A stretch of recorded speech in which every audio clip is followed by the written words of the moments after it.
I don't believe in ghosts. At least I didn't. I believe in exhaustion. I believe in stress hallucination.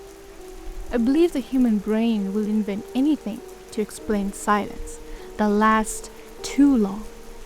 That's what I told myself for weeks. Until the phone started ringing. After my divorce, I moved into a small apartment on the edge of the city.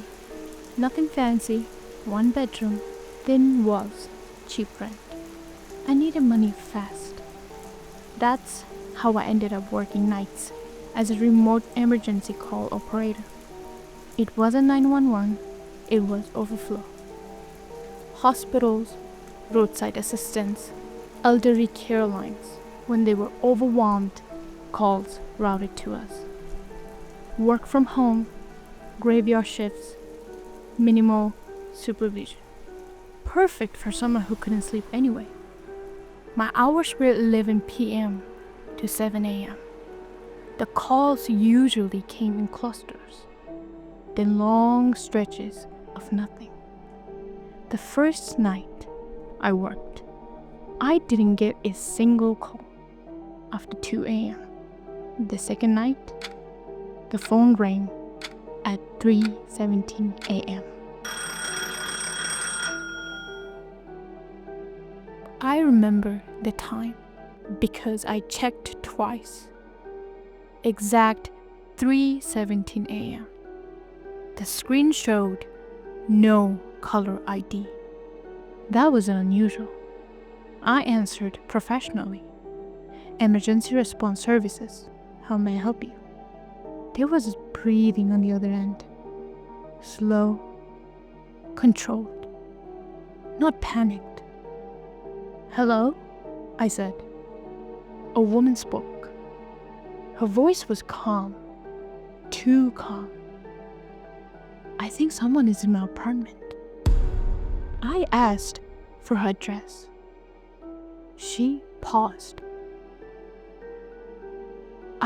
I don't remember it. That happens sometimes. People in shock forget details.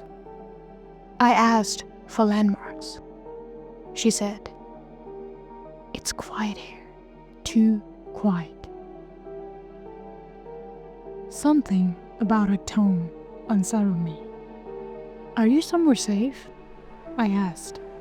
She whispered, "I don't think so." Then the line went dead. I logged it as a dropped call. I didn't think about it again. The next night, the phone rang at 3:17 a.m. again. Same blank caller ID, same breathing, same woman. I can hear them walking. She said, "Who?" I asked. "My neighbors," she replied. "They're inside a wall." I muted my mic for a second and exhaled. Mental health crisis calls were common. I followed protocol. "Are you alone right now?" "Yes." "Can you lock yourself in a room?" Silence. Then she said, "They don't like locked doors." The call disconnected. I felt a chill, but I shrugged it off. Until it happened again. Every night. Same time. Same woman. By the 5th night, I started dreading 3:17. She never screamed. Never cried. She spoke like someone describing the weather. "They're standing closer tonight," she said one night. "Who is they?" I asked. She replied, "You already know." I didn't. but something about the way she said it made my skin crawl. On the seventh night, she said something that made my hands shake. "You moved the mug off your desk," she said. I froze. My coffee mug was no longer on my desk. I hadn't moved it. "I don't have a desk," she added softly. "I have a kitchen counter." The call ended. I couldn't sleep after that. I emailed my supervisor, explained everything that happened. The time, the caller, the comments. They replied an hour later. "We have no record of these calls." That didn't make any sense. Every call was automatically logged. I checked my system history. There was a gap. Every night at 3:17 a.m., no call was recorded, but my headset logs showed active audio. Something was coming through, just not officially. That same week, I started hearing things in my apartment. Soft thuds, footsteps above me, even though I lived on the top floor. At nights, my hallway felt much longer, darker, like the light didn't quite reach the end. At 3:16 a.m., one night, my phone rang early. I answered with a shaking voice. She whispered, "They're standing behind you." I spun around. Nothing. Then she said, "You shouldn't look." Then the call ended. I unplugged the phone. At 3:17 a.m., the phone rang again. Still unplugged. The screen lit up. No caller ID.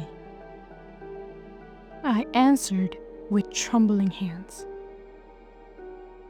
Somehow her voice sounded closer. Not through the headset, through the room. "You can hear them now, can't you?" she said. I whispered, "Who are you?" She softly laughed. "I'm you," she said, "just earlier." I felt sick to my stomach. "What do you mean?" I asked. "You haven't noticed?" she replied. "You stopped sleeping.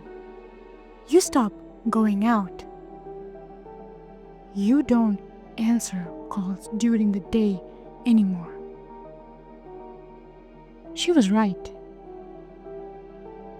"You took my place," she continued. "Someone has to answer." She explained it slowly. Years ago, she worked the same job that I'm working right now. Same shift, same exact apartment. She started getting calls from herself. Each night, the line between caller and operator blurred. Until one night, she answered a call that never ended. Now she lived inside the line, inside the signal, waiting for someone else to pick up. "You answered," she said gently. "That's how it starts." I heard something then, a faint ringing from my hallway. It wasn't my phone. She spoke one final time. "When they call you tomorrow," she said, "don't answer." I asked her if she was still there. She said, "I am now." The ringing in the hallway stopped. The phone went silent. I didn't work the next night, or the night after that. I quit. I moved. I changed my number. Last night, my new phone rang at 3:17 a.m. No caller ID. I let it ring. Voicemail picked it up. In the morning, I listened to the message. And to my surprise, it was my very own voice, whispering, "Please, answer. I can hear them walking now."